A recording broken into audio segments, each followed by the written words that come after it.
servido, sino para servir. Escuchemos con atención lo que el Señor tiene para nosotros en la voz del anciano de iglesia, Ramón Zambrano.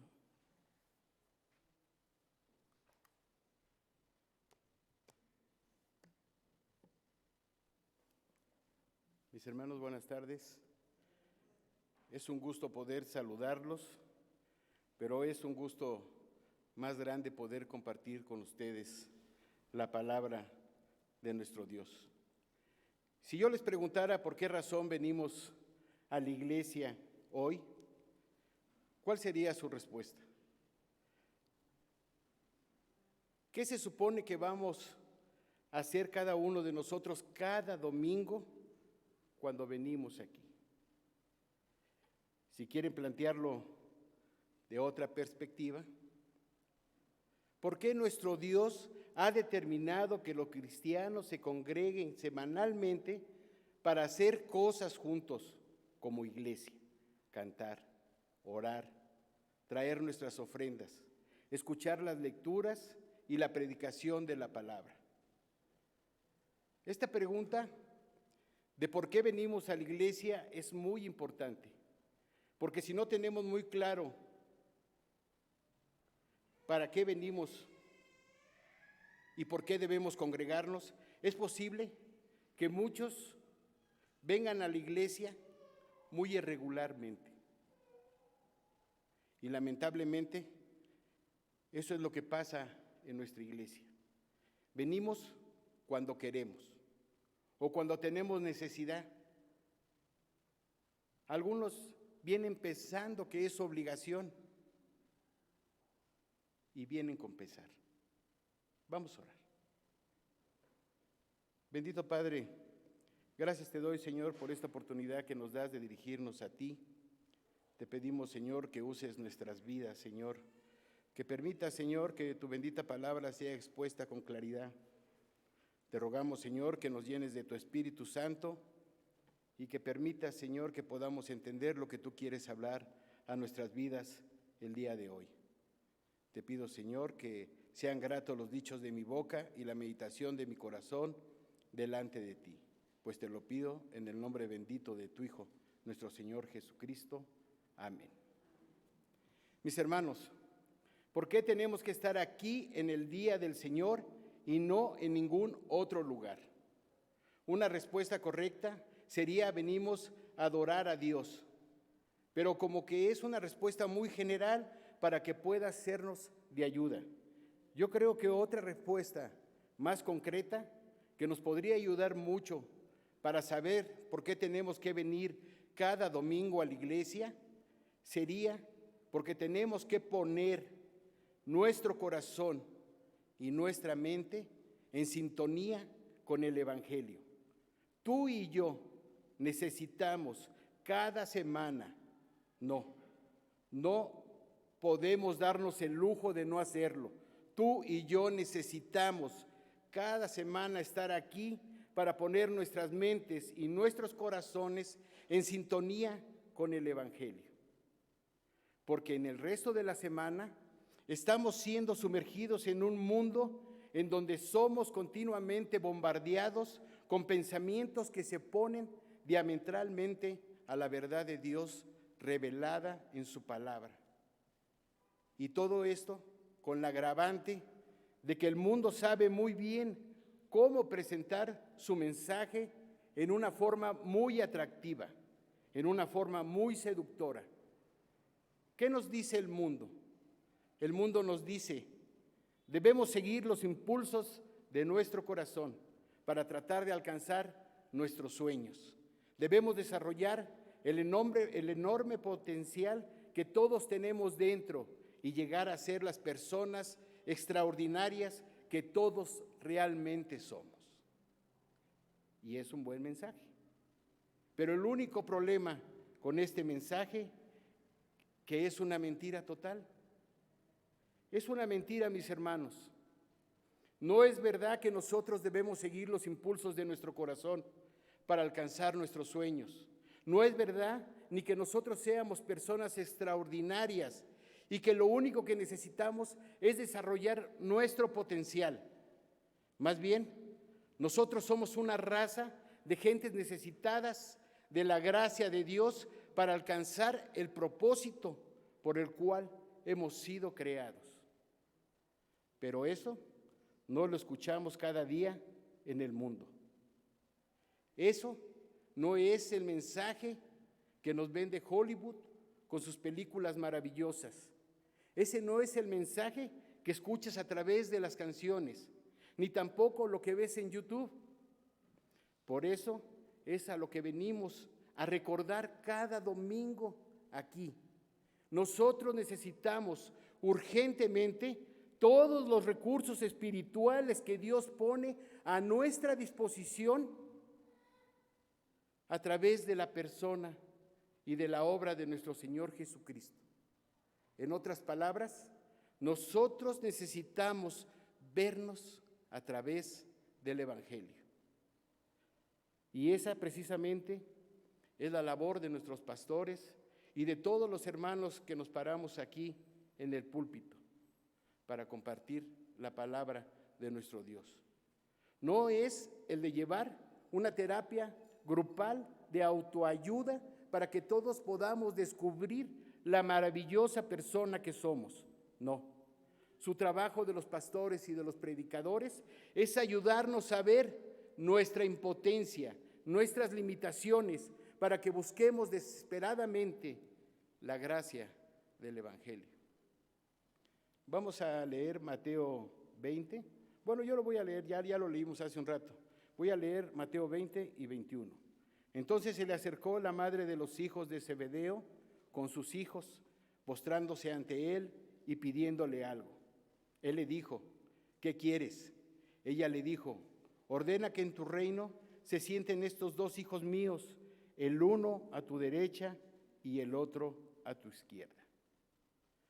Hay algunas evidencias bíblicas bastante fuertes que la madre de los hijos de Zebedeo se llamaba Salomé, que era a su vez hermana de María, la que fuera la madre de Jesús. Y los hijos de Salomé se llamaban Juan y Jacobo. Por eso ella se sentía con tanta confianza de acercarse a su sobrino. Con mucho respeto, dice la Escritura, se postró ante él y le dijo, ordena que en tu reino se sienten estos dos hijos míos, el uno a tu derecha y el otro a tu izquierda. Es lo típico de una madre. Ahí está mami, siempre protegiendo al crío. ¿Qué madre de nosotros no pensaría que sus hijos son los más agraciados, son los mejores preparados para ese puesto? Dirían en mi pueblo, son los más chulos. Ella trataba a toda costa de sacarle provecho al parentesco. Salomé pudo haber pensado, ¿por qué conformarse con cualquier puesto para mis hijos? ¿Y por qué no pedir los mejores puestos del gabinete para mis muchachos? Además, son familiares de Jesús. Lo trágico de esta petición y lo triste es que apenas en un versículo antes de que Salomé se acercara a hacer esta petición, Jesús les decía a sus apóstoles que iba a ser condenado a muerte, que sería burlado, escupido y azotado. Pero parece ser que Juan y Jacobo no le pusieron atención, como que no hicieron caso omiso de lo que él dijo, porque ellos estaban tratando de llegar primero que los otros discípulos para obtener los mejores cargos del gobierno. Ahora, esta petición no salió de la nada. Hay varios factores que se conjugaron probablemente en el corazón de Juan y de Jacobo para hacer esta petición. Por un lado está la promesa que el mismo Señor Jesús les había dicho durante el encuentro con el joven rico, que se encuentra en Mateo 19:28. Le voy a dar lectura. Y Jesús le dijo, de cierto os digo que en la regeneración, cuando el Hijo del Hombre se siente en el trono de su gloria, vosotros que me habéis seguido, también os sentaréis sobre 12 tronos para juzgar a las 12 tribus de Israel. Y tal parece que Juan y Jacobo hicieron los cálculos. 6 tronos a mi derecha, 6 tronos a mi izquierda, por lo menos va a haber 2 que le van a quedar al lado a nuestro Señor Jesús. En cierto sentido, nosotros podemos decir que esta petición era la manifestación de la confianza que estos hombres tenían en la palabra de Jesús. Ellos no tenían ninguna duda de que Cristo era un rey, de que iba a establecer un reino y que ellos iban a reinar con él. Ellos estaban seguros de eso. Así que eso podemos decir a favor de Juan y Jacobo. Ellos tenían fe. Ellos creían en el Señor. Por otra parte, Juan y Jacobo pertenecían al círculo más íntimo. Dicen ahora el círculo VIP de los discípulos de Jesús. Y eso lo vemos una y otra vez en los evangelios. Siempre que el Señor apartaba 3, eran Juan, Jacobo y Pedro. Pero mis hermanos, a pesar de todos estos factores, esta petición estaba completamente fuera de lugar. Y era una clara manifestación del problema que estos hombres tenían con el orgullo. Porque esta no era la primera vez que surgía este asunto entre los discípulos. En Marcos 9:33 dice: y llegando a Capernaum y cuando estuvo en casa les preguntó. ¿Quién les preguntó? Jesús. ¿A quién le preguntó? A los apóstoles. ¿Qué disputabais entre vosotros en el camino? Y en el versículo 34 dice: ellos guardaron silencio, como, nos oyó. Porque en el camino habían discutido entre sí quién de ellos era el mayor. Ellos habían estado peleando por estos puestos bastante tiempo. Por supuesto, hermanos, nosotros podemos ver y decir nuevamente a favor de los discípulos que teniendo todas las circunstancias en contra, estos hombres confiaban plenamente en el triunfo final de Jesús. Ellos confiaban en el establecimiento de su reino, pero no acababan de entender la naturaleza de ese reino, ni tampoco estaban entendiendo lo que implica seguir a un rey como Jesús. Y yo espero, sinceramente, que nosotros podamos entender, comprender, asimilar lo que implica seguir a un rey como Jesús. Estos hombres necesitaban una aclaración y en el versículo 22 Jesús les dice: no sabéis lo que pedís. El Señor sabía que Juan y Jacobo no estaban entendiendo lo que estaban pidiendo. Ellos querían una corona sin cruz, ellos querían gloria sin sufrimiento, ellos querían honra sin humillación. Pero mis hermanos, eso era imposible para los discípulos. Era imposible, porque ese no fue el camino que él, Jesús, tuvo que transitar para salvarnos. Él sigue diciendo en el versículo 22, ¿podéis beber de la copa que yo he de beber? ¿Y de qué copa el Señor está hablando? En el Antiguo Testamento estaba la figura de la copa como una referencia a experimentar el justo juicio de Dios. Beber la copa era sinónimo de recibir sobre sí el castigo de la ira de Dios.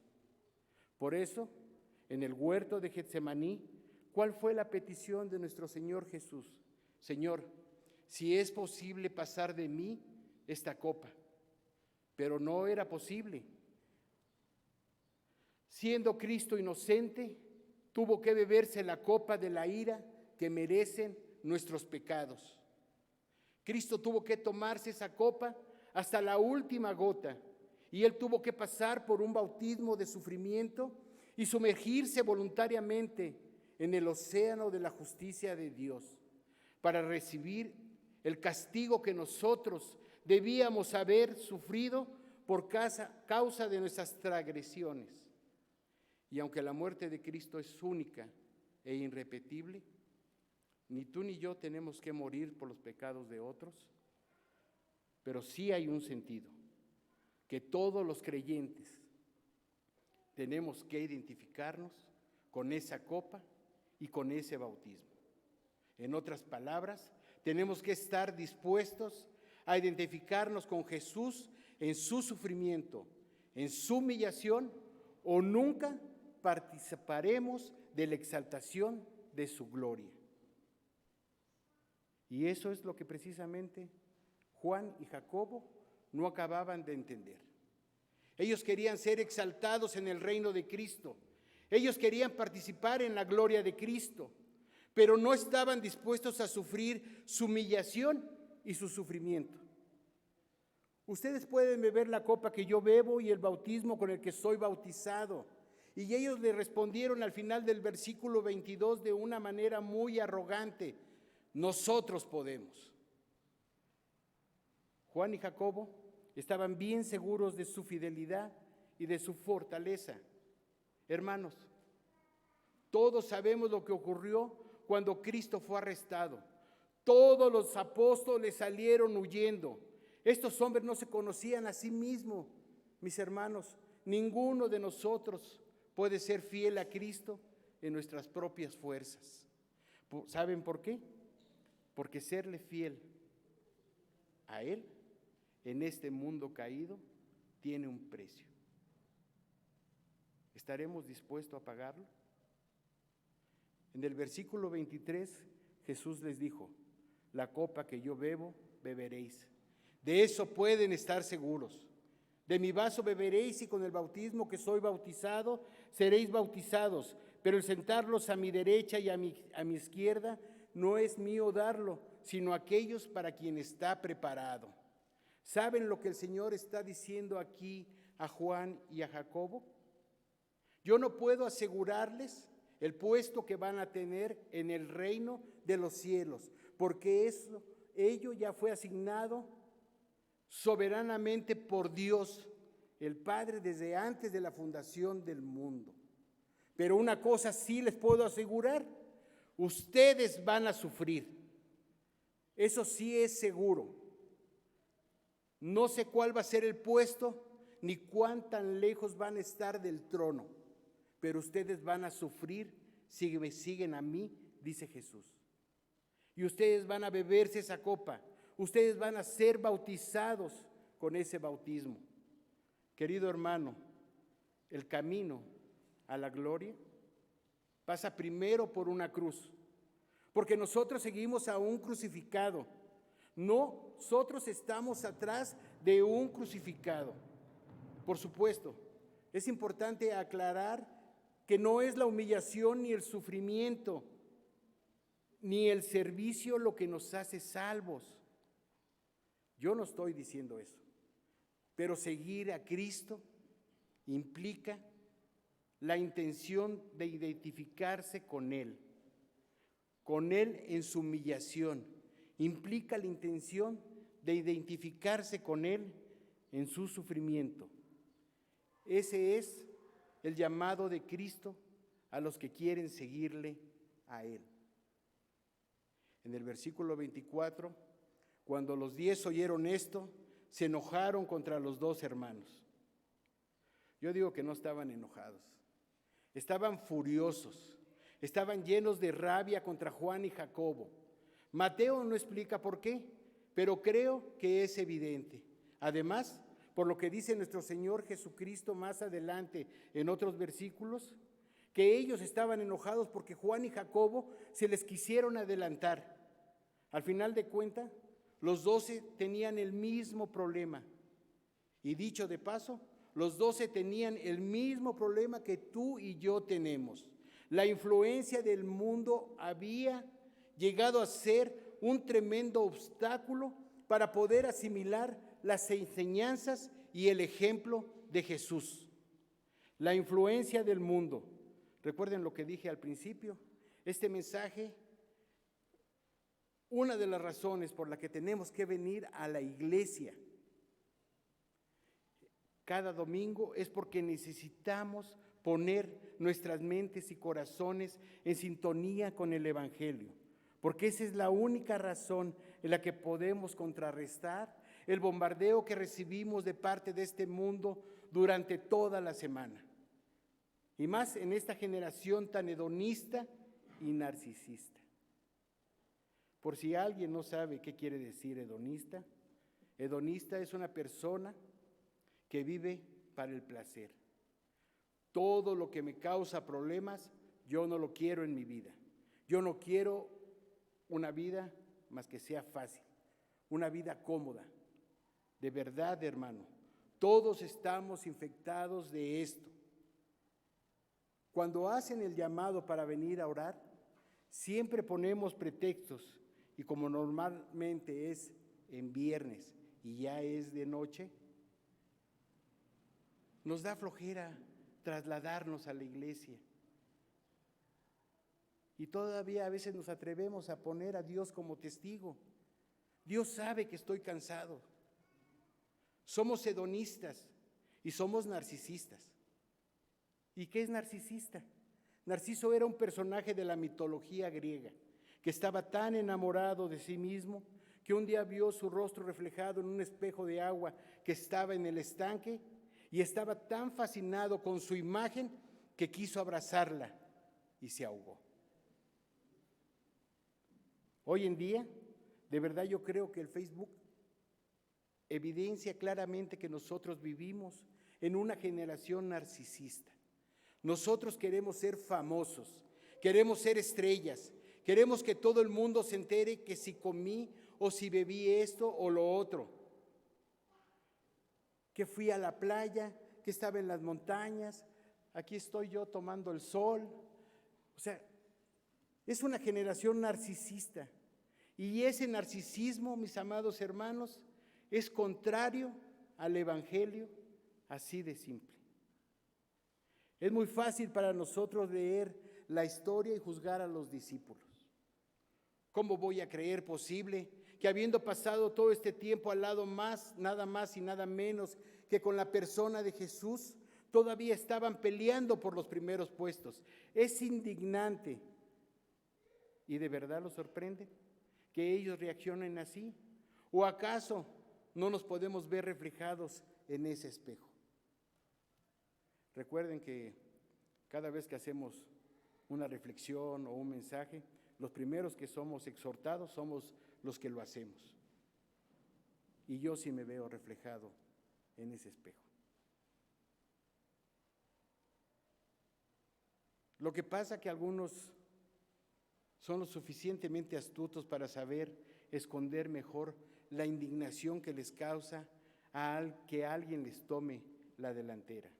Algunos son mejores actores. ¿Te molestó porque le dieron el puesto a otro? No.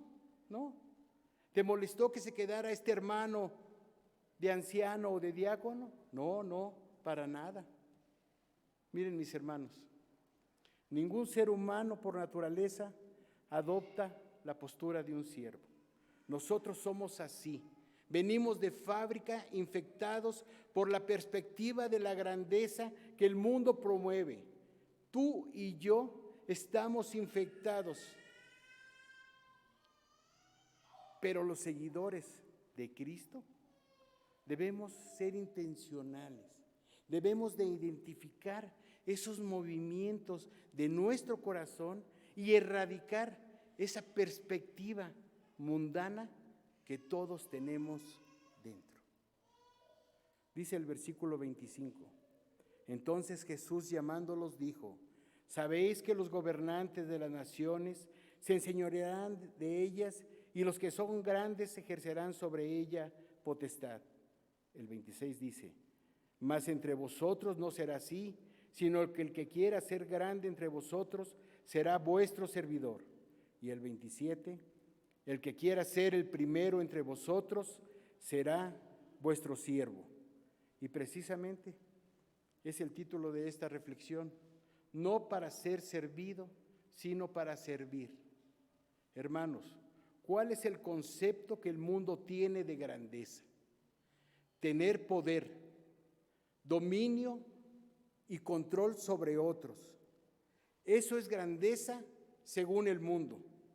De acuerdo al mundo, la grandeza de una persona es directamente proporcional a la cantidad de personas sobre las que puedas enseñorearte. Es grande el que puede mirar a los otros desde arriba. Es grande el que puede ejercer autoridad sobre los demás, ya sea por el puesto político que ocupa o ya sea por la cantidad de dinero que tiene. El que tiene más siervos gana. Pero el Señor dice a sus discípulos y a todos nosotros que ese paradigma de grandeza debe ser completamente erradicado de la iglesia. Entre nosotros no debe ser así, sino que cualquiera que quiera ser grande será vuestro servidor. El que quiera ser el primero será siervo de todos, esclavo de todos. Es lo que dice el texto literalmente. En el reino de los cielos, la grandeza no se mide por las personas que están debajo de ti, sino por la cantidad de personas a las que tú le sirves. Eso es grandeza en el reino de Dios. El que asume voluntariamente la posición de un esclavo, ese es el mayor en la presencia de Dios. Porque eso es lo que hizo precisamente Jesús, el más grande de todos. Versículo 28.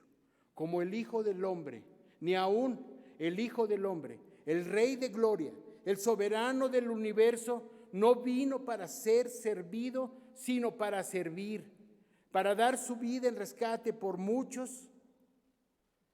Mis hermanos, el Señor Jesús tenía todo el derecho del mundo de venir con un séquito de ángeles que le sirvieran hasta en el más mínimo detalle. Él es el Hijo del Dios, es la segunda persona de la Trinidad, el creador y sustentador del universo. Y Él no vino para ser servido, vino para servir y servir hasta la muerte. Y Él es la tabla de evaluación que Dios usa para medir la grandeza de un ser humano. Pablo dice en Filipenses capítulo 2, versículo 3: Nada hagáis por egoísmo o por vanagloria, sino con actitud humilde, cada uno de nosotros considere al otro más importante que a sí mismo, no buscando cada uno su propio interés, sino más bien los intereses de los demás. Ahora, mis hermanos, hay que ser honestos. A nadie le gustan esos textos. A mí no me gustan. En nuestra naturaleza humana, nosotros preferimos ser servidos que servir. Esa es nuestra naturaleza. Nos asusta pasar desapercibido. Nos asusta pensar que podemos dedicar nuestra vida a servir a otros en el anonimato, sin ser reconocidos absolutamente por nadie. ¿O no te asusta eso, hermano? Pero ¿saben? Que eso es precisamente lo que hacen los esclavos. Los esclavos son seres invisibles, personas que vivan para servir a los demás. Su meta no es alcanzar el estrellato, no es alcanzar el reconocimiento, es simplemente suplir las necesidades de otros. Y lo que el Señor nos está enseñando en este pasaje es que ese es el efecto que debe producir el Evangelio en nuestras vidas. Ser como nuestro bendito Salvador Jesucristo, que no vino para ser servido, siendo el más grande, vino para servir. Y el ejemplo de los discípulos, el ejemplo de su condición, es de lo que necesitábamos ser rescatados. Ellos son el vivo ejemplo de por qué necesitamos ese rescate. Somos orgullosos, somos egocéntricos, somos envidiosos, estamos sedientos de gloria, estamos sedientos de poder, pero Cristo vino al mundo y pagó nuestra deuda con la justicia, muriendo en nuestro lugar para librarnos de esa esclavitud. Mis hermanos, Cristo vino a librarnos de la esclavitud de nosotros mismos. Él dio su vida en una cruz para que ahora podamos libremente dedicarnos a vivir para Él, sirviendo a los demás. ¿Escucharon esto? Él dio su vida en una cruz para que ahora podamos libremente dedicarnos a vivir para Él, sirviendo a los demás. De eso se trata la vida cristiana. El amor de Cristo nos constriñe, pensando que si uno murió por todos, luego todos murieron y por todos murió, para los que viven ya no vivan así. ¿Se dieron cuenta? Ya no. Así es como vivíamos antes. Así es como estábamos cuando estábamos muertos en nuestros delitos y nuestros pecados. Pero Cristo dio su vida para que ya no más sigas viviendo así, sino que vivas para aquel que resucitó por nosotros. Solo el poder del Evangelio puede hacer eso. Solo el poder del Evangelio pudo transformar a ese grupo de hombres, los apóstoles.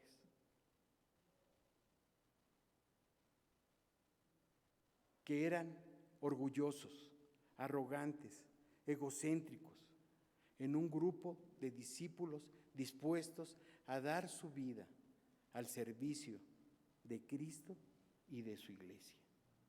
¿Qué pasó allí? El Evangelio los transformó. El Evangelio hizo la transformación por la obra del Espíritu Santo. Finalmente ellos comprendieron la implicación de seguir a Cristo y en dependencia con el Espíritu Santo pudieron vivir en consecuencia. El que quiera ser grande será nuestro servidor. ¿Tú buscas la grandeza? Está bien. No hay nada de malo de buscar en la grandeza, pero también no hay nada de admiración y respeto para que un cristiano diga: a mí no me importa ser el peor cristiano del mundo. No, no. Trata de ser grande en el reino de los cielos. No seas mediocre como cristiano. Pero tú quieres ser grande, conviértete en el servidor de todos. Tú quieres ser grande ante los ojos de Dios, conviértete en el esclavo de todos y serás grande. Hermanos, todos estamos infectados en un grado o en otro. Ese es el criterio que el mundo tiene de grandeza, porque ese criterio encaja perfectamente con el pecado que mora en nuestro corazón. Somos pordioseros con complejo de grandeza. Queremos ser tratados como reyes. ¿Y saben lo que hizo Dios en su amor? Envió al verdadero Rey de glorias que asumió la posición de un siervo para rescatarnos de esa esclavitud, convertirnos en siervos como Él, para después permitirnos compartir su gloria. ¿Saben qué, hermanos? Algún día nosotros reinaremos con Cristo. Dice Apocalipsis 3:21, al que venciera, le daré que se siente conmigo en mi trono, así como yo he vencido y me he sentado con mi Padre en su trono. No es al lado, ni es a la derecha, ni a la izquierda. Es conmigo en mi trono. Juan y Jacobo no estaban completamente equivocados, pero estaban esperando el cielo antes de tiempo.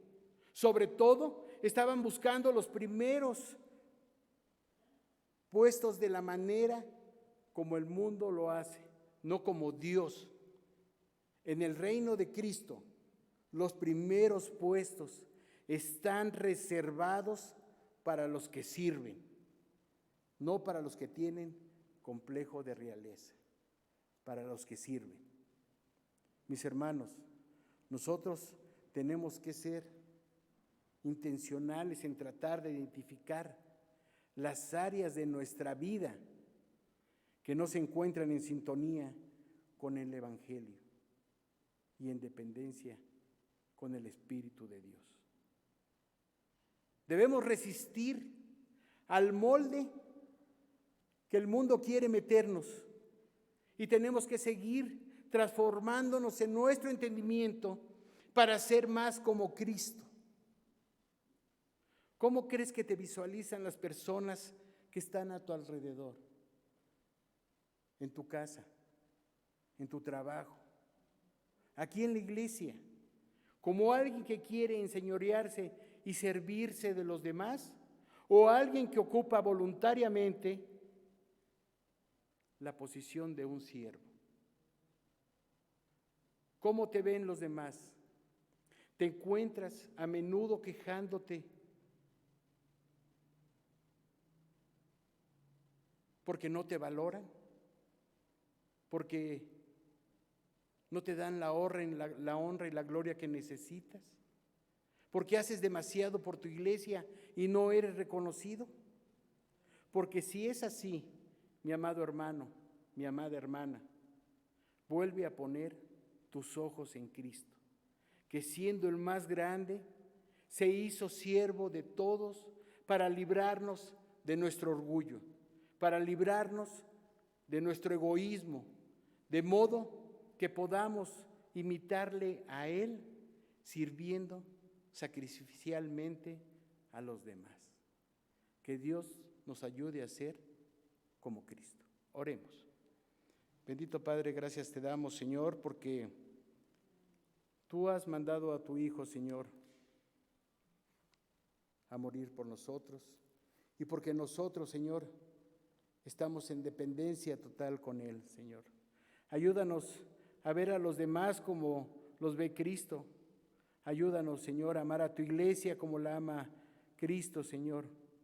Y ayúdanos, Señor, a tener presente que este amor tan grande que tú tienes para nosotros